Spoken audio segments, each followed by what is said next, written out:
नमस्ते dear viewers. आज के इस वीडियो में हम लोग इंटेंसिटी ऑफ वेव को डिस्कस करेंगे।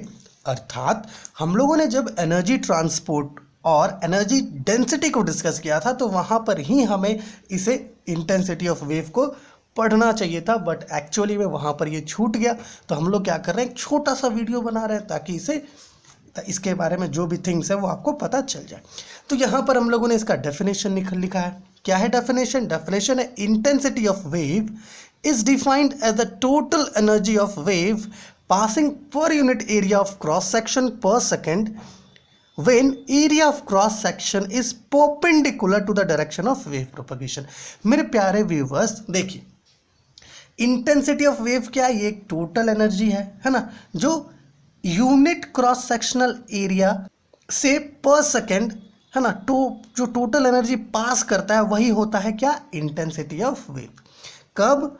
जब हमारा जो क्रॉस सेक्शन है वो वेव के प्रोपगेशन से परपेंडिकुलर हो। Okay, intensity of wave is defined as the total energy of wave passing per unit area of cross section per second when area of cross section is perpendicular to the direction of wave propagation।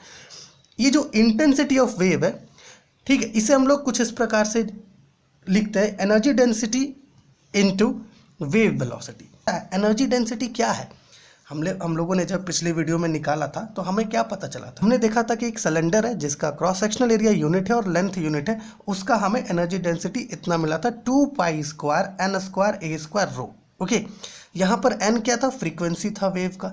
ए क्या? Amplitude. Rho density, जो medium हम लोग ले रहे थे या जिस medium में सिलेंडर ले रहे थे। ओके, सो ये क्या था? एनर्जी डेंसिटी है ना। तो क्या करेंगे, एनर्जी डेंसिटी की जगह पर ये रखेंगे और वेव वेलोसिटी जो है इसका भी ले लेंगे, क्योंकि जिस भी मीडियम को हम लोग ले रहे थे उस मीडियम का ये एक छोटा सा हिस्सा था, सिलेंड्रिकल रीजन। ओके, लेकिन जब इसका एक बड़ा सिलेंड्रिकल रीजन लेंगे तो उस केस में उसका जो लेंथ वहां पर था वो v था। ओके, और वो पूरे लेंथ को 1 सेकेंड में क्या कर रहा था?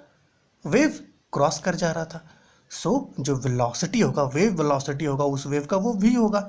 देयरफॉर हम लोग ऐसा लिख सकते हैं कि जो इंटेंसिटी है वेव का, intensity of wave is equal to 2 pi square n square A square rho into we.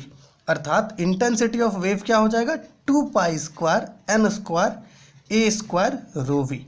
यहाँ पर n क्या है? यहाँ पर n है फ्रीक्वेंसी किसका? वेव का। a क्या है? एम्पलीट्यूड है वेव का। रो क्या है? डेंसिटी है मीडियम का। जिस मीडियम में हम लोग ये स्मॉल सिलेंडर लिए हैं या जिस मीडियम को हम लोग कंसिडर किए उस मीडियम का ये रो क्या है? डेंसिटी है। और v क्या है? Wave velocity. Okay, this is the intensity of wave. एक और पॉइंट जो आप यहाँ पर अच्छे से ध्यान रखेंगे वो क्या है कि ये जो इंटेंसिटी ऑफ वेव है I, ये क्या है? ये डायरेक्टली प्रोपोर्शनल है किस पर? एन स्क्वायर पर, अर्थात फ्रीक्वेंसी के स्क्वायर पर। ए स्क्वायर पर भी ये डायरेक्टली प्रोपोर्शनल है, अर्थात वेव का जो एम्पलीट्यूड है उसके स्क्वायर पर भी ये डायरेक्टली प्रोपोर्शनल है। साथ ही साथ जो मीडियम हम लोग ले रहे हैं उसका किस प्रकार का डेंसिटी है उस पर भी ये डायरेक्टली प्रोपोर्शनल होता है, उस पर भी डिपेंड कर रहा है डायरेक्टली। और वेव का वेलोसिटी कैसा है उस पर भी ये डायरेक्टली डिपेंड करता है। सो इस चीज़ को आप याद रखिएगा कि जो इंटेंसिटी है वेव का वो फ्रीक्वेंसी पर भी डिपेंड करता है, एम्पलीट्यूड पर भी है ना, डेंसिटी पर भी और वेव के वेलोसिटी पर भी। तो ये क्या था? इंटेंसिटी ऑफ वेव था। ओके, एक और चीज आप अच्छे से ध्यान रखिएगा कि जो इंटेंसिटी ऑफ वेव है ना, इसे हम लोग वेव इंटेंसिटी भी कहते हैं और साथ ही साथ इसको हम लोग एनर्जी करंट्स भी कहते हैं। क्या कहते हैं?